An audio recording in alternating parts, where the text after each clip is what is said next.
She told everyone I abandoned her in the cruelest way possible. Said I ruined her life, destroyed her stability, left her with nothing. But the truth behind why I walked out isn't simple, and honestly, I still don't know if I'm the hero of this story or the villain. All I know is what happened afterward terrified me. She looked me dead in the eye and said, "My therapist says you're the source of my anxiety." I didn't argue. I didn't defend myself. I just nodded and said, "I see." Then I quietly walked into our bedroom, packed a bag, and left a note on the counter like I was submitting a resignation letter from her emotional circus. Problem solved. You're welcome. I figured that was that, until the storm of frantic texts rolled in the next day. I'm a 31-year-old guy, and honestly, I probably should have seen this train wreck barreling toward me. But sometimes when you're in a relationship long enough, you don't notice the cracks until someone shines a flashlight directly into them. Veronica and I had been together for 4 years, living together for 2. About 8 months back, she started therapy after going through hell at work. Her boss was a tyrant in business casual attire, and I was the one encouraging her to talk to a professional. I thought therapy would help her process the stress, maybe build some healthier boundaries. And at first, it was great. She'd come home glowing, talking about breakthroughs and self-care. I was genuinely happy for her. But then somewhere around month 3, something changed. Suddenly, every single session she had revolved around me. It was like Dr. Whitlock, this therapist I'd never met, had turned me into the villain of Veronica's life story. Dr. Whitlock says you're controlling because you asked about my spending. My therapist says it's concerning that you want to know where I'm going. Dr. Whitlock says your obsession with a clean kitchen is actually about power. It didn't matter what I did. Every normal thing couples talk about, money, chores, plans, was now evidence of some dark psychological flaw I was apparently hiding. I swear, it felt like I was living with a psych textbook that suddenly learned how to talk, walk, and diagnose me while eating yogurt on the couch. Ask what she wants for dinner? Controlling. Mention the 3-day pile of dishes? Power dynamics. Worried when she came home at 4 a.m. with no message? Toxic masculinity. It got to the point where I was triple-checking every word before it left my mouth. I stopped mentioning the housework altogether and just did it myself. I started spending more time at my friend Theo's place because being there didn't require a psychological evaluation. Then Tuesday happened. I had just come home from a long shift. Managing logistics at a medical supply company isn't exactly a spa day, and there she was on the couch, therapy journal in hand, wearing what I can only describe as her serious announcement face. "Marcus," she said, "I need to share something important from today's session." I sat down, expecting maybe something about stress management or communication. Instead, she gave me a dramatic pause, like she was on stage, and said, "We've identified the source of my anxiety. It's you. Dr. Whitlock says you're the primary cause and I need to evaluate what that means for my healing." I stared at her. 30 seconds of silence. For years together, and suddenly I was the root of all evil? I thought about everything, supporting her through job changes, her family drama, picking up the majority of our bills while her holistic wellness coaching career barely covered her gas tank. And now I was her diagnosis? "I see," I finally said. She blinked, clearly waiting for a meltdown or at least some dramatic refusal. Instead, I stood up and calmly walked to the bedroom. And started packing. "What are you doing?" she demanded, following me with her journal clutched like a shield. "Solving your problem," I said, folding a shirt and dropping it into my bag. "If I'm your anxiety trigger, it seems pretty simple." "That's not. No, Dr. Whitlock says we have to work through this together. You can't just leave." "Actually, I can." I unplugged my laptop and grabbed the important documents from the filing cabinet. "And the apartment's in your name, so that makes this even easier." The panic was creeping into her voice now. "Marcus, this is exactly what Dr. Whitlock warned me about. You're proving her point by reacting like this." I zipped the bag shut. Maybe. Or maybe I'm just done being someone's emotional punching bag. I left a note on the counter on my way out. "Problem solved. You're welcome. I'll come back Saturday for the rest. Please be gone." Then I drove straight to Theo's place. Didn't even explain, he just opened the door, handed me a beer, and pointed to the spare room. A real friend knows when you need words and when you need silence. The text started coming in exactly 19 hours later. And that's when things really took a turn. The extinction burst? Yeah, you guys weren't kidding. Except in this case, it felt less like an extinction and more like a full-blown reality detonation. Because the text started rolling in Wednesday night, and oh boy, she went through every emotional genre available. At first, it was pure rage, sharp, rapid-fire messages like she was speed-typing with her thumbs on fire. "This is so immature. Dr. Whitlock was right about you. You can't just abandon me. This is emotional manipulation." Then, around 10 p.m., the rage dissolved into pleading. "Hey, can we talk? I think I miscommunicated what my therapist meant. Please come home so we can discuss this. Marcus, this is really unfair to just leave without talking." I just stared at my phone, watching the shift happen in real time. It was like witnessing a psychological weather system cycling through every forecast. Then Thursday morning hit. 6 a.m. I wake up to my phone vibrating like it's trying to escape the nightstand. 15 missed calls. A wall of texts. The tone now? Pure panic. The electricity bill is due and I don't know the password. Where did you put the router? The internet is down. I can't find the insurance cards. Marcus, please. Here's the thing, I handled everything in that apartment. Bills, logins, insurance, car service reminders, printer ink, every administrative task you could think of. Not because I was controlling. Because she found it overwhelming. Every time I tried to teach her, she'd wave her hand dismissively. You're so much better at that stuff. Why don't you just handle it? Funny how handling things becomes controlling only when it's convenient for the narrative. But the real punch came around noon. How am I supposed to afford this place on my own? Rent is due next week. That one almost got me. Almost. Then I remembered 3 months earlier, when I gently suggested we downsize because, oh right, I was paying most of the bills. Her exact response? Dr. Whitlock says financial anxiety is about control. Maybe you should explore why you're threatened by our lifestyle. The lifestyle I was paying for. So yeah, that text did not get a response. Next up, the car crisis. My check engine light is on. The registration sticker expired. Why didn't you renew it? I don't know where to get an oil change. Ma'am, you are 29, nearly 30. You can operate a smartphone, a car, and a Vitamix that costs more than my first apartment. You can figure out Jiffy Lube. Then came the vague social media posts. Nothing naming me directly, just passive-aggressive spiritual nonsense. Going through a challenging time. When people show you who they are, believe them. Surrounding myself with healing energy as I navigate this abandonment. Abandonment? Abandonment? I solved the problem she literally handed to me on a therapeutic platter. And the cherry on top? Theo showed me her Instagram story. She's out at some bougie smoothie bar with her friend Janelle, holding a $12 cup of blended kale with the caption, "Self-care isn't selfish." Right. Self-care, paid for by the guy you just declared was causing all your anxiety. But Friday? Friday was when things entered a whole new level of theater. Her mother, Patricia, started calling. A lot. I didn't pick up, but the voicemails came through like she was auditioning for a Lifetime movie. "Marcus, I don't know what's gotten into you, but this is not how adults handle conflict. Veronica is devastated. She had to borrow money from me for groceries. Please call her." Groceries. Aha. Veronica had a fully stocked fridge when I left, plus the emergency $400 she kept hidden in her jewelry box, for spiritual security, whatever that meant. But sure, let's pretend she's living off canned beans 2 days later. Saturday arrived.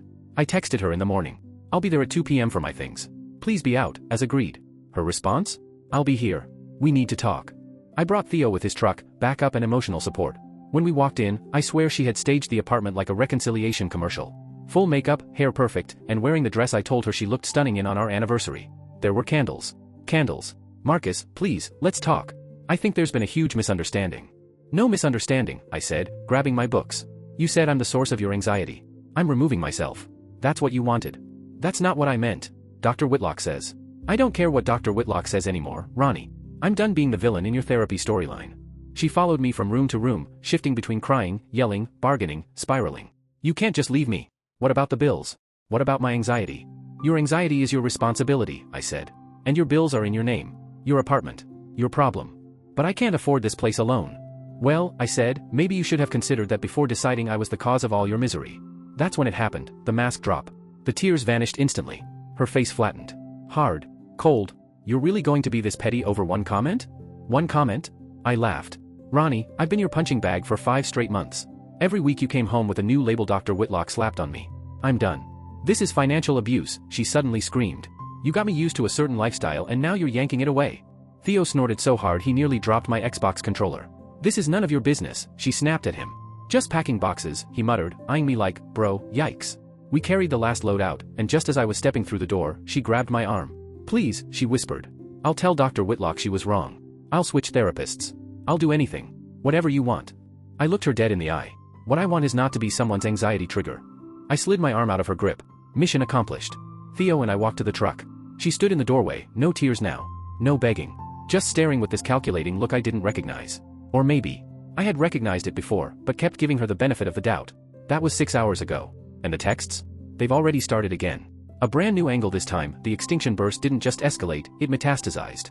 By Sunday, it had transformed into something so chaotic, so unhinged, so all-encompassing, I had to invent a new term for it, a reality tornado. Because what hit me next wasn't just drama, it was plot arcs, character twists, emotional whiplash, and weaponized delusion all crammed into a single week. After I moved out on Saturday, the text switched lanes again. This time? A whiplash-inducing cocktail of love bombing and subtle threats. "Marcus, I've been thinking about all the good times we had. Remember our trip to the coast? We were so happy. I found your old college sweatshirt, it still smells like you." 30 minutes later. "My friend is a lawyer. What you're doing is illegal abandonment. I have rights. We were basically common law married. You'll be hearing from my attorney." Fun fact. We do not live in a common law marriage state. And her lawyer friend is a paralegal who handles real estate closings. But I digress. Monday morning is when the plot took a hard left turn. I got a call from my boss. Veronica had called my workplace. Let that marinate for a second. She called HR and told them she was my domestic partner and that I was having a mental breakdown. She said she was deeply concerned because I had abandoned our home and was acting erratically. Thankfully, I've worked at that company for 6 years. My boss knows I'm not the type to flip tables or start screaming in the parking lot. "Hey, Marcus," he said, trying very hard not to laugh. "HR got a strange call. Your ex-girlfriend seems to think you're having a psychiatric episode." I explained everything. He wheezed. "So let me get this straight, she told you that you were her problem and you solved it, and now she's mad you solved it? That's the most Marcus thing I've ever heard." I asked if this would cause issues. "Nah," he said. "HR can chill. Just document everything. She sounds like she might escalate." Spoiler. She escalated. Tuesday. I get a notification. "Veronica has tagged you in a Facebook post." I barely use Facebook, but there it was, a 4-paragraph, tear-soaked essay about emotional manipulation and financial abuse.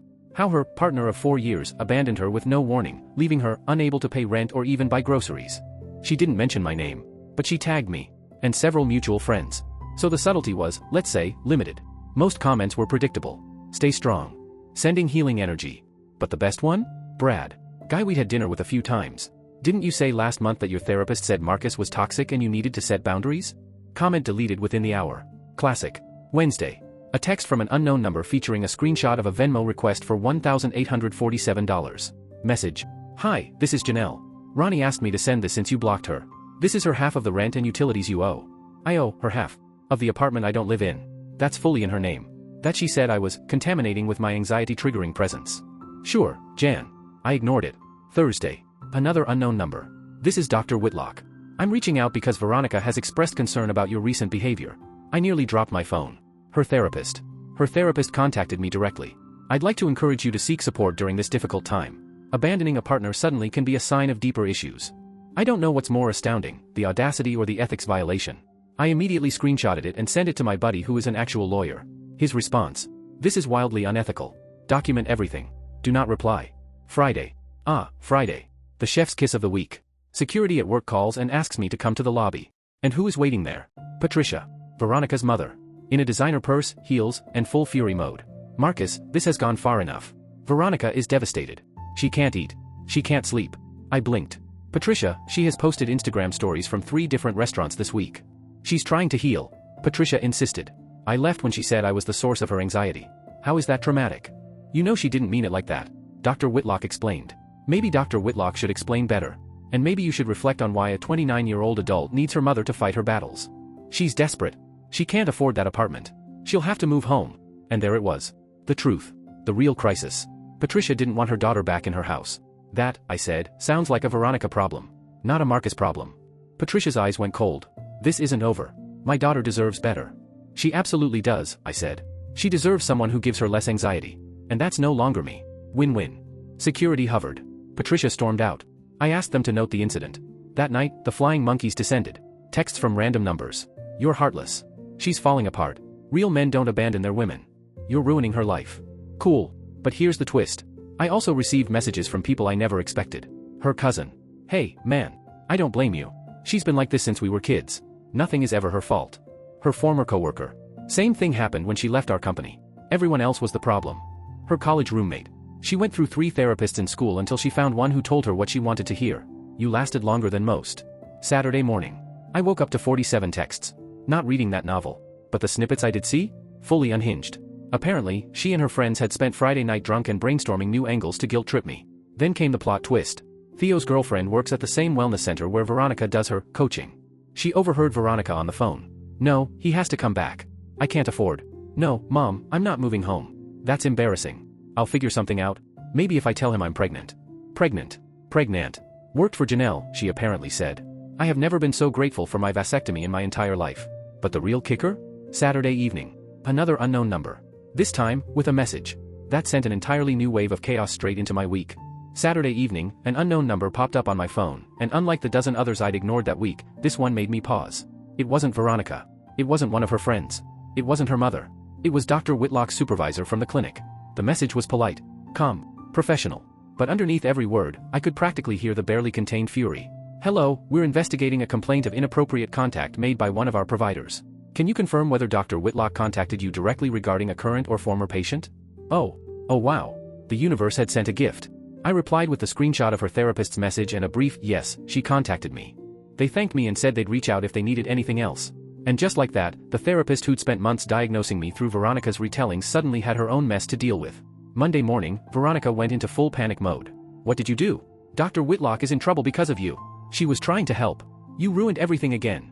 Ah yes, of course. Her therapist crossing legal and ethical boundaries was clearly my fault. Not the therapist who texted me like she was doing an outreach program for delusional exes. Right. Then came the email from Patricia. Subject line, financial arrangement proposal. I swear I'm not making this up. She itemized what they believed I owed Veronica. 3 months of rent to help her adjust, $5,700. Emotional distress compensation, $3,000. Therapy replacement costs since she'll need a new therapist, $2,000. Lifestyle adjustment support, $5,000. Grand total, $15,700. The email concluded with, "We believe this is more than fair considering the circumstances. Payment plan available upon request." I forwarded it to my lawyer friend. His response, "Elm, please tell me you're going to frame this." Tuesday, Karma clocked in for her shift.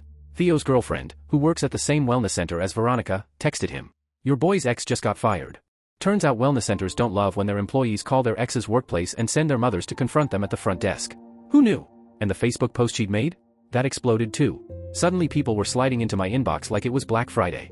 Same thing happened to Trevor in 2019. She said I was toxic when I wouldn't lend her money. She owes me $800. Blocked me when I asked. She burns through therapists until one agrees with her. It was like unlocking a whole new DLC pack of people she'd traumatized.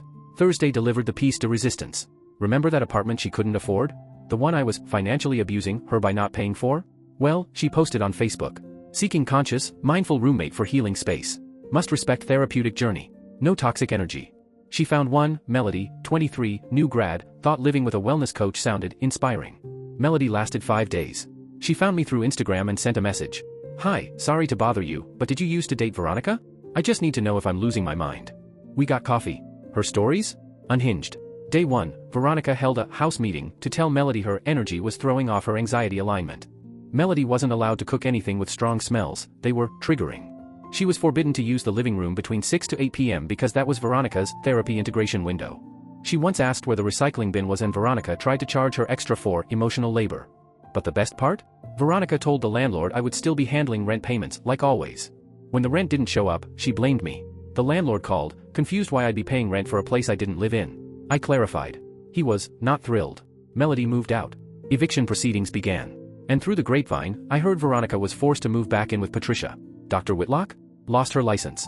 Veronica? Trying to become a life coach. She's dating someone new. My sincere condolences. Patricia? Still emails me once a month asking for money. Delete. Block. Repeat. As for me? I'm thriving. Got a promotion at work, apparently not being emotionally waterboarded improves productivity. Started therapy with an actual professional who has, shockingly, never suggested that my existence is someone else's disorder. Started dating someone who sees asking how your day was as caring, not controlling.